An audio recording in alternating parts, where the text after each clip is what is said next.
நமஸ்தே. ஸ்ரீ பரம்ஜோதி பகவதி பகவானின் அற்புதம். நான் மேடக் மாவட்டம் முனிப்பள்ளி கிராமத்தை சேர்ந்த மொக்டம்பள்ளி சமஸ்தா. என் வாழ்க்கையின் ஒவ்வொரு சூழ்நிலையிலும் அற்புதங்கள் மூலம் என்னை காத்து வரும் ஸ்ரீ பரம்ஜோதி பகவதி பகவானுக்கு என் மனமார்ந்த நன்றியை தாழ்மையுடன் தெரிவித்துக் கொள்கிறேன்.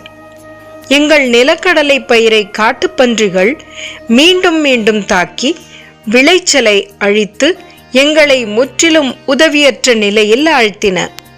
முழுமையாக சரணடைந்து ஸ்ரீ பரம்ஜோதி பகவதி பகவானின் ஸ்ரீமூர்த்தியை வயலில் உள்ள ஒரு வேப்பமர கிளையில் வைத்து தினமும் 11 முறை மூலமந்திரத்தை உச்சரிக்கத் தொடங்கினேன். ஸ்ரீ பரம்ஜோதி பகவதி பகவானின் சக்தி வாய்ந்த ரக்ஷா கவசத்தால் காட்டுப்பன்றிகள் வயலுக்குள் வருவதை நிறுத்திவிட்டன. மேலும் அறுவடை வரை பயிர் முழுமையாக பாதுகாக்கப்பட்டது. நாங்கள் விளைச்சலை பாதுகாப்பாகவும் லாபகரமாகவும் பெற்றோம். இந்த தெய்வீக பாதுகாப்பு ஒரு பிரம்மாண்டமான அற்புதத்தை தவிர வேறில்லை. என் ரக்ஷா கவச பிரதாதாவான ஸ்ரீ பரம்ஜோதி பகவதி பகவானுக்கு எல்லையற்ற நன்றிகள்.